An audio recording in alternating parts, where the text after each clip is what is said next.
জগৎ কল্যাণের জন্য যেসব রত্ন ও কবচ আদি দিয়েছেন ও যারা তার সান্নিধ্যে এসেছে সেই সব লক্ষ লক্ষ ভক্ত কাল সর্প দোষ কাটিয়ে ও তার উপদেশ মতো চলে জীবনের অন্ধকার হতে মুক্ত হয়ে প্রকৃত শান্তি লাভ করে চলেছেন। শ্রী গুরুদেবের চরণে প্রার্থনা করছি জগৎ কল্যাণের অমর কথা পরিবেশন করুন। অনুষ্ঠান দেখুন প্রতি বুধবার থেকে রবিবার সকাল 6:30 থেকে 7টা পর্যন্ত রূপসী বাংলার অমর কথা শ্রবণ করুন।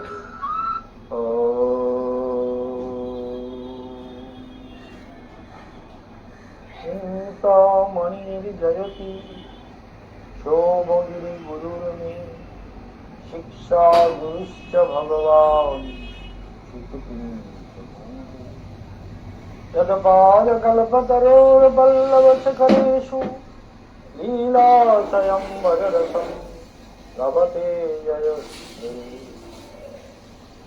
চাতুর্যৈকনিদানসুমতপদপঙ্গচ্ছটামন্থরम् লাবণ্যমৃতবিকিললিতদৃশं লক্ষ্মীকটস্থংকৃতम् कालिन्दीपुलिनाङ्गनप्रणयिनां कामावतारङ्कुरम् बालं नीलममि वयं माराग्नमः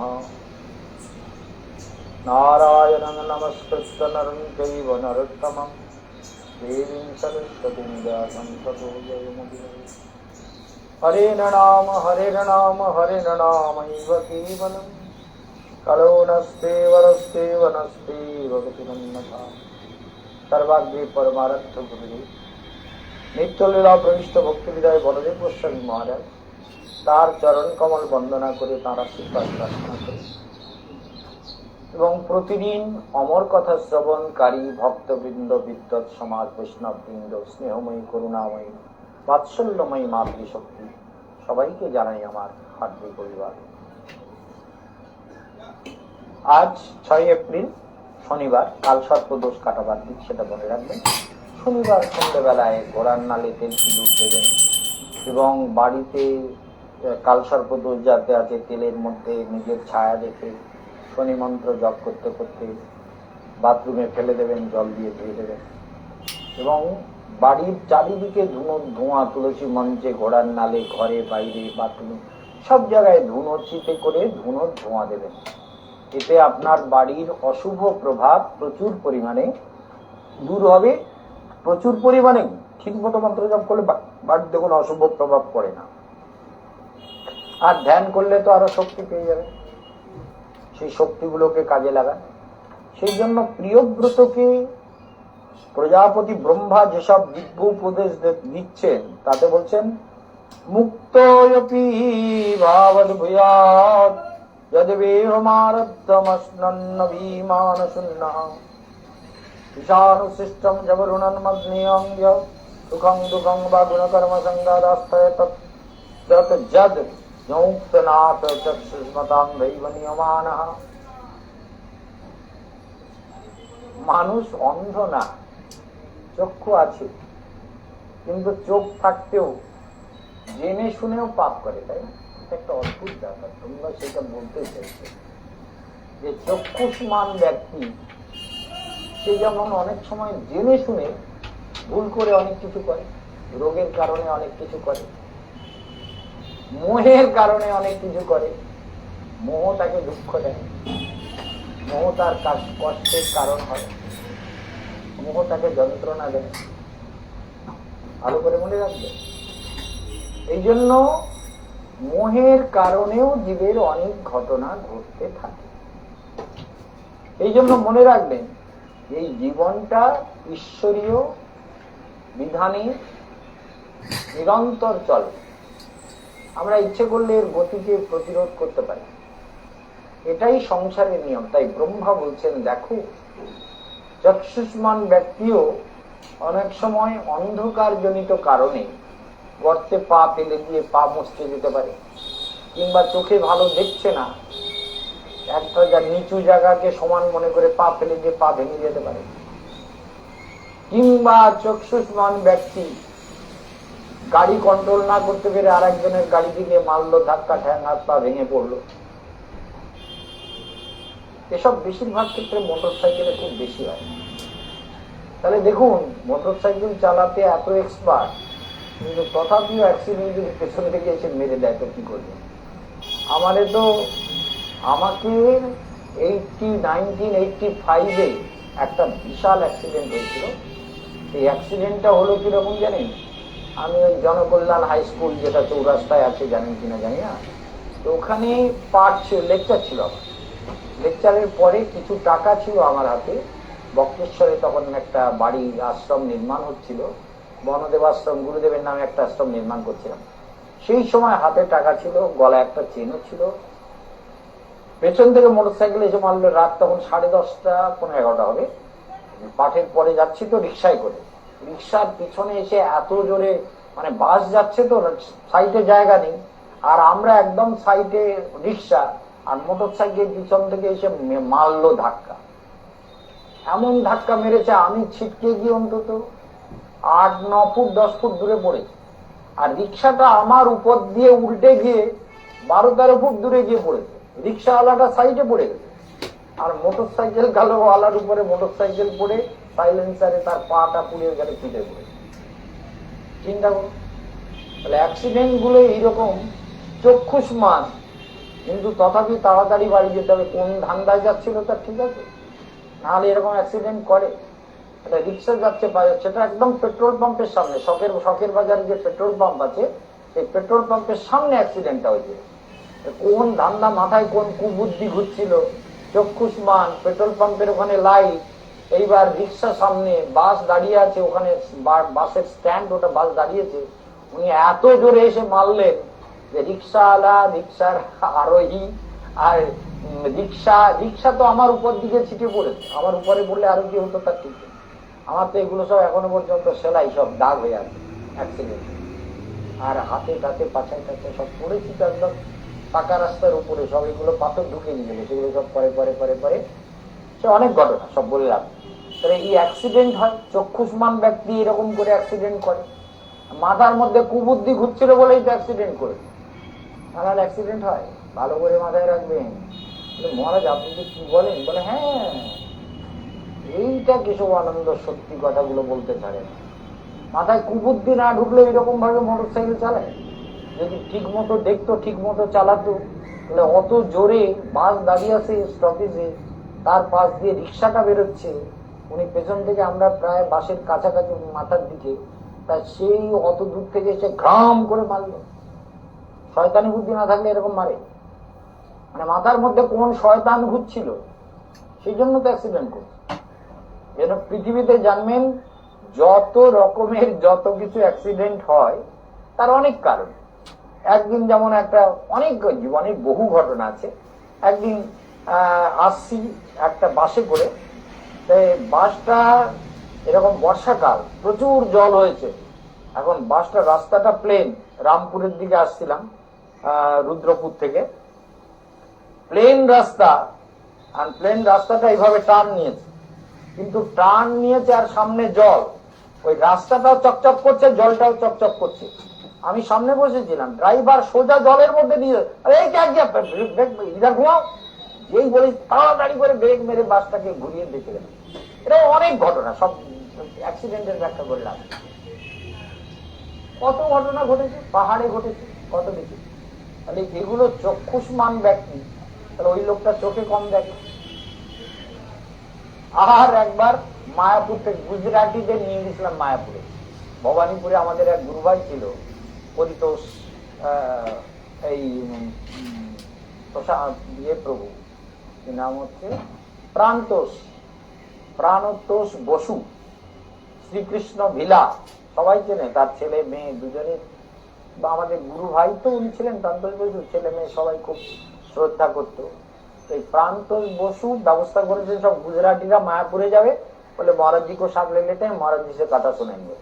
আরে চলো, তা এখন গেছি মায়াপুরে, সারাদিন ঘুরে টুরে রাত্রে যখন আসছি, সেটা শিখ ড্রাইভার ছিল।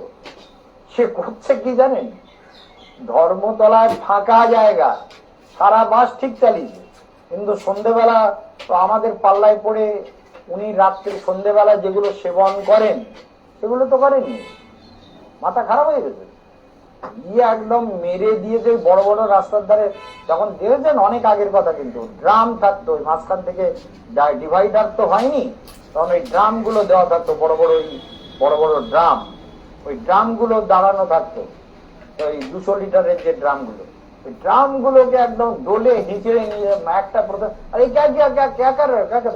এবার করতে করতে 3টে ড্রামকে ধাক্কা মেরে, ড্রামগুলো যদি ড্রাম না হয়ে যদি পাথর হতো তাহলে কি অবস্থাটা হতো বলে, ড্রামগুলোকে চেপটে দিয়ে নিয়ে দিল। এরকম জীবনের বহু ঘটনা আছে, সেই সব গল্প বলছি না, শুধু বলছি এই লোকটা চোখ কাজ করছে না, ওই ড্রাইভারটারও চোখ কাজ করছে না, ওর চোখটা জলটাকে ভালো করে ফলো করতে পারছে না, রাস্তার জল সমান মতো দেখাচ্ছে, প্রচুর বর্ষা হয়েছে, চকচক করছে, মনে করছে ওটাও রাস্তা চলে যাবে। এ যেমন নেশার ঝোঁকে পড়ে, নেশা এমন মাথায় চেপেছে, সব দলে মলে নিয়ে বেরোচ্ছে, হ্যাঁ, ড্রামগুলো। এইরকম ব্রহ্মা বলছেন আমাদের প্রিয়ব্রতকে, এই সংসারের জীবগুলো এইরকম চক্ষুষ্মান হলে কি হবে, এরা তপস্যার জ্ঞান লাভ না করার জন্য, গুরু সেবা না করার জন্য, গুরুর চরণে শরণাগত না হওয়ার জন্য এরা চক্ষুষ্মান হয়েও অধোগতি লাভ করে, নিম্ন গতিতে চলে যায়, এবং প্রকৃত যে সাধনা করলে ভালো হয় সেটা না করে আরেকটা সাধনা করতে শুরু করে দেয়, একরকম সাধনা করা দরকার সেটা না করে আরেক রকম শুরু করে দেয়। তার পরিণাম কি হয়? পরিণাম বড় বিচিত্র। সেই জন্য মনে রাখবেন, এই জীবনটাকে পেয়েছেন তপস্যা করার জন্য, এটা যেন কখনো ভুলবেন না। এই জন্য প্রজাপতি ব্রহ্মা বলছেন, ওই যে রাশি বলয়, রাশিচক্র, এই রাশিচক্রগুলো নিরন্তর আমাদের জীবনে কাজ করে চলেছে, ভালো করে মনে রাখবেন, নিরন্তর কাজ করছে। আর প্রত্যেকটা গ্রহ রোটেশনে যেমন ঘুরছে তেমন তার ফল দিয়ে যাবে, ফল দেবেই দেবে। আর সাধনা থাকলে আরো বেশি পাবে, সাধনা না থাকলে অনেক কম পাবে, অনেক জটিলতা আসবে। সেই জন্য মনে রাখতে হবে যে এখানে বলছেন যে হে প্রিয়ব্রত, নিদ্রা হইতে উত্থিত হইয়া মুক্ত বিভাবত বিভ্রিয়াৎ স্বদেহ মারব্ধমস্নভি মানশূন্য। মানুষ নিদ্রা হতে উত্থিত হয়ে স্বপ্নে যা দেখেছে সেগুলো মনে করার চেষ্টা করে। যদি গভীর ভাবে ঘুমায় তো স্বপ্ন হয় না, যখন জাগার আগে যে স্বপ্নগুলো আমরা দেখি সেগুলো মনে পড়ে। সেদিন যেমন সকালবেলা একটু মানে রাত্রিতে 2টোর থেকে ধ্যান করছিলাম, তারপরে আবার ঘুমিয়ে পড়েছে, একটু আবার উঠে ধ্যান করছিলাম, করতে করতে সকালবেলা ঘুমিয়ে পড়ি। তখন একটা স্বপ্ন দেখছি, ওরে বাপরে, কত লোককে খাওয়াচ্ছি, কত উৎসব হচ্ছে, আর কি সুন্দর মন্দির, দেবস্থান সুন্দর, তার মধ্যে আমি গিয়ে ওদিক দিয়ে, মনে আছে ওটা, কেন বলেন তো, তখন স্বপ্ন নিদ্রাটা হালকা হয়ে গেছিল, তাই মনে পড়ছে, মনে আছে। আলে এই ও কি বলছে, কি হয়েছে? সন্ধ্যা ছুটে এসছে, বুড়ি ছুটে, আরে আমি জুতো খুঁজে পাচ্ছি না। কি জুতো আনলে? স্বপ্নে দেখছিলাম আমার জুতোটা হারিয়ে গেছে। বুড়ি যেন বলছে, ঠিক হয়েছে, আপনার জুতো হারিয়েছে তো, ঠিক হয়েছে। আর এই আমার এই স্বপ্নটা দেখুন, লোক প্রসাদ পাচ্ছে আর উৎসব হচ্ছে, আর ওরাও প্রসাদ পাচ্ছে, আর আমি আমার জুতোটাকে দেখতে পাচ্ছি না। চিন্তা করুন তাহলে, ওই স্বপ্নের মধ্যে সব মন্দিরের মধ্যে কত লোক, কত ভক্ত, কত সুন্দর দৃশ্য, কত কিছু ফুলের বাগান, কত সব বিশাল বিশাল সব ব্যাপার, তার মধ্যে আমি ওই বলে জুতোটা কোথায় গেল? চিন্তা করুন। এই জুতো নিয়ে বৃন্দাবনে একটা গন্ডগোল হয়েছিল, বিরাট গন্ডগোল, ওরে বাবা, সেটা গল্পটা এখন আপনাদের বলা যাবে না। জুতোটা নিয়ে একটা বিরাট গন্ডগোল হয়েছিল। জুতো হারিয়ে যায় বলে জুতোর উপরে একটা চিহ্ন করে দিয়েছিলাম, আপনারা অনেকে পরিক্রমায় দেখেছেন। সেই চিহ্নটা নিয়ে একদম মানে পেপারে টেপারে ফটো টটো দিয়ে একদম নানান রকম ফেসবুকে টুকে আমার বিরুদ্ধে বিরাট, আর জো করনা হয় করলো, তারপর বন্ধ হয়ে গেছে। তো যাই হোক, এইসব ব্যাপার ছিল। কিন্তু মানব জীবনটা ব্রহ্মা বলছেন, এই যে আমাদের যে জীবন পথ, সেটা তিনি সেই সকল ভজনা করেন না। কে? জ্ঞানীজন। অর্থাৎ এই জীবন পথে আত্মবিদ পুরুষ যিনি ভোক্তৃত্বাদি বুদ্ধি রহিত হইয়া, ভোক্তা আমি মালিক, এই বুদ্ধি তার থাকে না, সেই জন্য সে কি করে? কর্ম করে। কি কর্ম করে? প্রারব্ধ। বলে যেটা আমার অবশ্য ভোক্তব্য, যেটা আমার ভোগের জন্য আমার কপালে লিখিত হয়ে আছে, প্রারব্ধ ভোক্তৃত্ব যেটা আমার কপালে যেটা লেখা আছে, সেটা আমি সানন্দে ভোগ করে যাই। আরে বাঁচো, দুঃখেও বাঁচতে পারে, সুখেও বাঁচতে পারে। কি বলে বোঝেন তো? দুঃখে দুঃখ করে করে বাঁচতে পারেন, কেঁদে কেঁদে রাত্রে পড়ে কাঁদুন, ভগবান কি দুঃখ দিলে, এত কষ্ট, এত রোগ, এত যন্ত্রণা, কত কিছু ভাবা যেতে পারে। দুঃখ করে করে বাঁচে যায়। দুঃখকে যখন দুঃখ করে করে কাঁদবেন আর ভাববেন আর চিন্তা করবেন, দুঃখ বলবে লোকটা তো আমার এত ভালোবাসে, আমার চিন্তা করে, আমার জন্য কাঁদে, আমার কথাই ভাবে। দুঃখ বলবে একে ছেড়ে যাওয়া উচিত না, সবসময় এর কাছেই থাকি। দুঃখকে ভালোবাসলে দুঃখ আপনাকে ছেড়ে যাবে না তো। আর দুঃখকে যদি ভালো না বাসে, যদি আনন্দে থাকেন, বলে দেখ তুমি কিসের দুঃখ, ডোন্ট কেয়ার। এই মায়া মোহময় সংসারে দুঃখে কোনো মূল্য নেই। এসব মায়ার কবলে পড়ে কখনো এরকম হতে পারে, কখনো পেট খারাপ হতে পারে, কখনো বর্ষা হতে পারে, কখনো আগুন লেগে যেতে পারে, কখনো বৃষ্টি হতে পারে, কখনো কি কত রকম বিপদ হতে পারে। এই সব নিয়ে তো আমি দুঃখ পাবো না। আমাকে আনন্দে থাকতে হবে, ধ্যান করতে হবে, সরল হতে হবে, সুন্দর হতে হবে, পবিত্র জীবন যাপন করতে হবে। এইরূপ যিনি ভাবনা করেন, তিনি প্রারব্ধ কাল পর্যন্ত জগতে থাকেন। প্রারব্ধ ভোগ কাল, যতদিন আমার ভোগ করবার কথা, রোগ হোক, শোক হোক, মোহ হোক, যাই হোক, যতদিন ভোগ করার কথা করে যায়, কিন্তু তার দ্বারা তিনি লিপ্ত হন না। এই লিপ্ত কথাটা যেন মনে থাকে। জগতে যা হচ্ছে হচ্ছে, ওর সঙ্গে লিপ্ত হলে ওগুলো তো তোমাকে তোমার প্রারব্ধ রূপে পরবর্তী জন্ম গ্রহণের কারণ হবে। সেরকম গর্ভে যাবে যেরকম তোমার ভাব তৈরি হয়েছে। আমরা যেমন ভাব সৃষ্টি করি বা তৈরি করি বা প্রতিদিনের যে ভাব অনুযায়ী জীবন নির্বাহ করি, সেই অনুযায়ী মৃত্যু হয়, সেই অনুযায়ী আবার প্রাপ্তি ঘটে। সেই জন্য ব্রহ্মা বলছেন যে দেখো, ভয়ম প্রমত্তস্য বনেশ্বপীশা। প্রমত্ত ব্যক্তি মানে যার বিষয়ের প্রতি প্রচুর অভিনিবেশ আছে, বিষয় চিন্তা মন থেকে যায়নি, কিন্তু জোর করে, এগুলো বহুভাবে আপনাদের ব্যাখ্যা করি, আজকে যেন বেশি ব্যাখ্যা করতে না হয়, ভালো করে কথাটা মনে রাখবেন।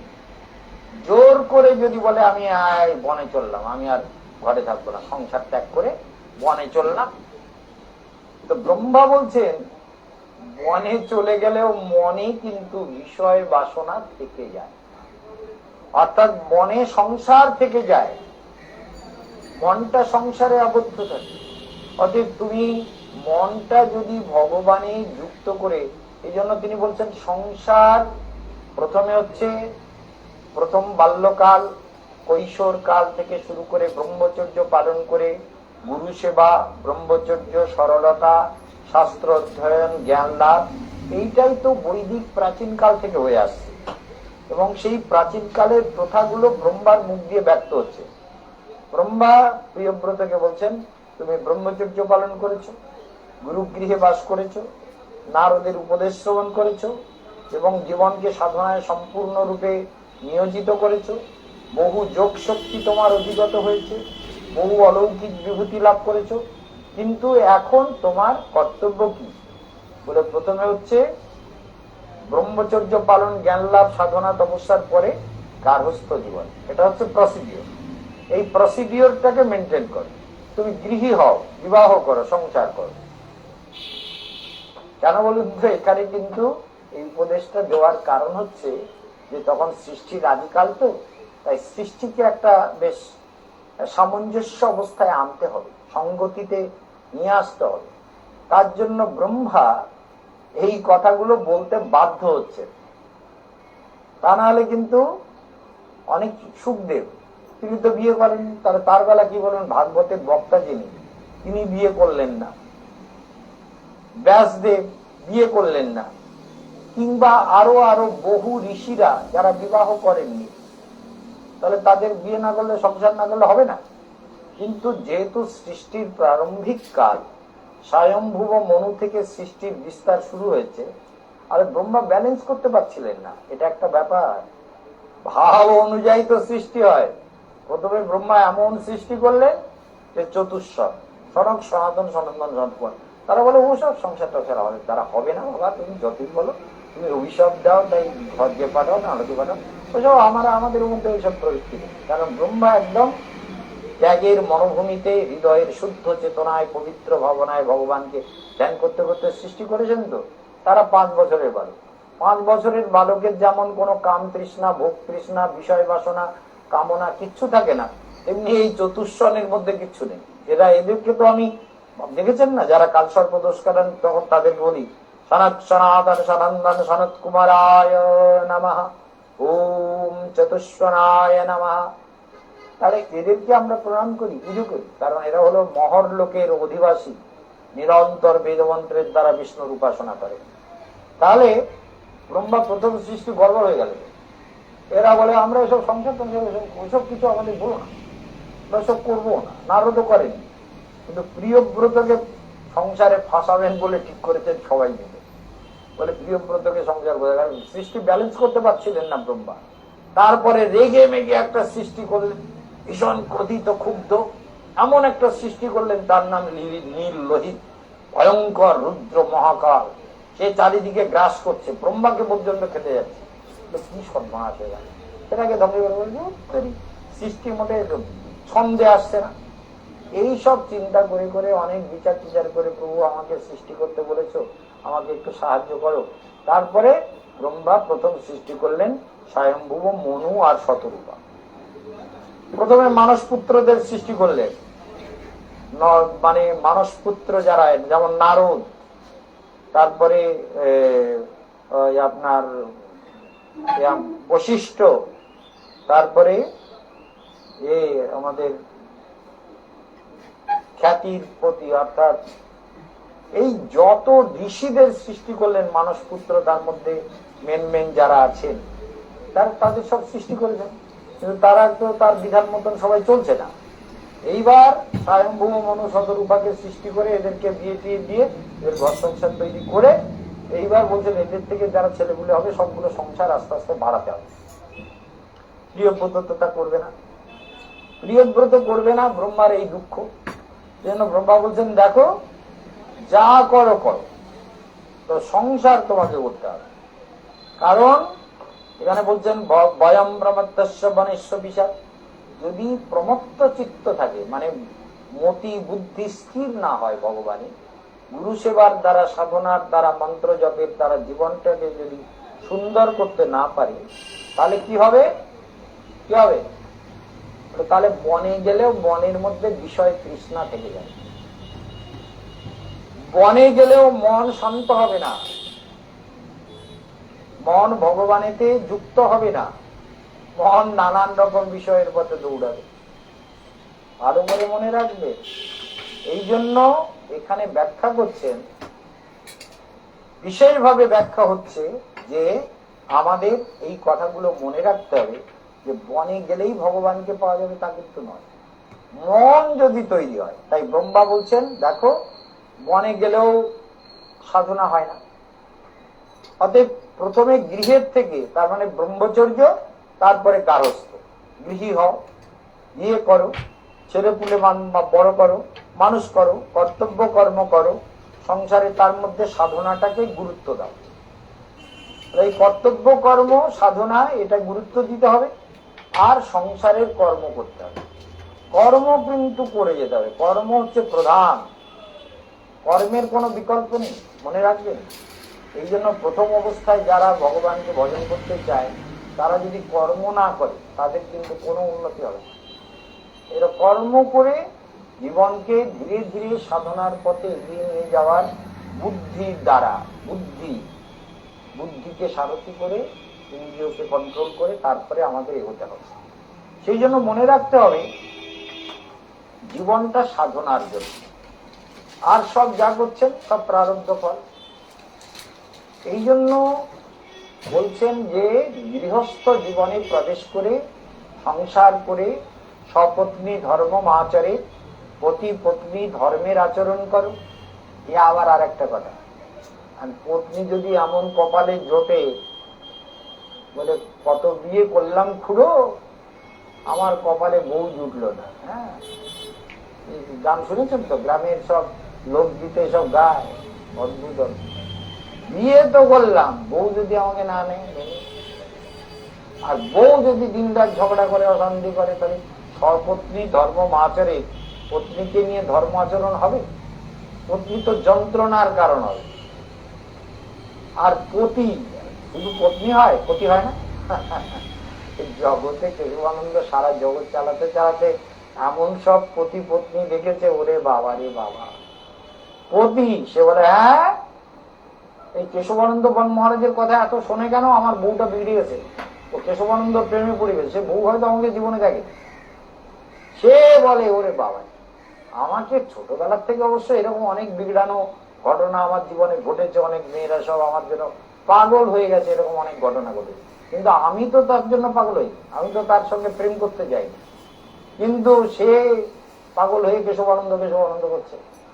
কি করবেন আপনি? এবার তার স্বামী বলছে, কেশবানন্দর বক্তৃতা হলে কোনো রান্না বান্না কাজ কর্ম সব ফেলে দিয়ে ওই বক্তৃতা শুনতে যায়।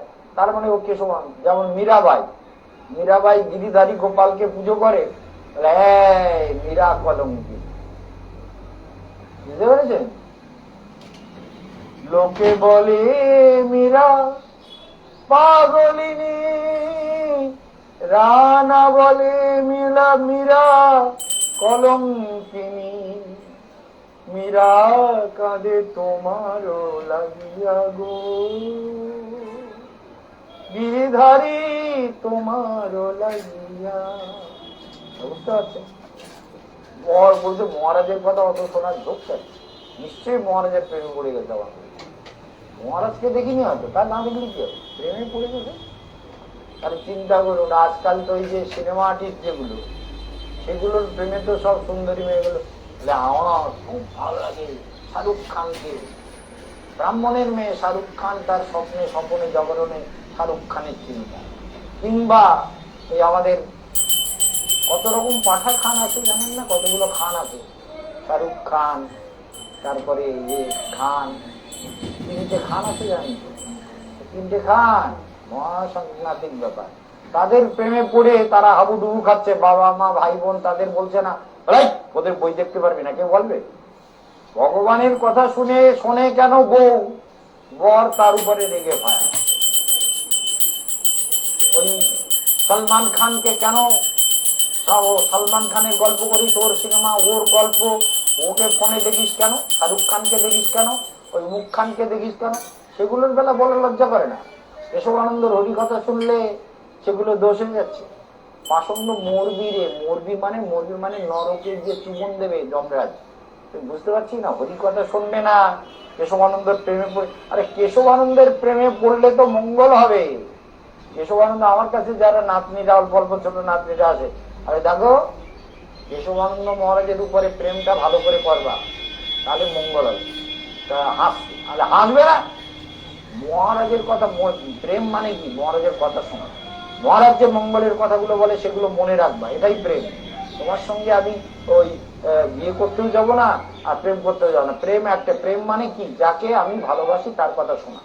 তাহলে মহারাজকে ভালোবাসবে, মহারাজের কথা শুনবে, শুনলেই মঙ্গল। আজকে কাল সর্বদোষ আছে, ওইরকম যদি নাতনিরা আসে তাদের সঙ্গে আমি তাই সবার সামনে বলি, এই মহারাজ দাদুকে ভুলবি না, প্রেম করাটা বাদ, মহারাজ দাদুর সঙ্গে প্রেম করবি, আর কারোর সঙ্গে প্রেম করবি না। হ্যাঁ দাদু, ঠিক, সবাই যেটা শোনে। মহারাজ কিরাম লোক দেখুন, সবার সামনে বলে আমার সঙ্গে প্রেম করবি। তার মানে এটা কি? মহারাজের কথাগুলো মনে রাখবি, প্রতিদিন ধ্যান করা, মন্ত্র জপ করা, কালসর্পদোষের কবচ দেওয়া, মাদুলি ধুয়ে জলপান করা, কালসর্পদোষ কাটাবাতি। আর পরিক্রমার বুকিং চলছে, বুকিং কিন্তু সমাপ্তি মানে দ্রুত এগোচ্ছে। যারা পরিক্রমায় যাবেন তারা দ্রুত এপ্রিলের মধ্যে বুকিং শেষ করে নেবেন। যত তাড়াতাড়ি বুকিং করবেন তত ব্যবস্থা করতে সুবিধা হবে। বাগবাজারে আমাদের আশ্রম, একদম 240 বাস স্ট্যান্ডে স্ক্রলে সব অ্যাড্রেস যাচ্ছে, সেই অনুযায়ী সবাই ভালো থাকবেন। আজকের এখানে বিশ্রাম। ওম শান্তি।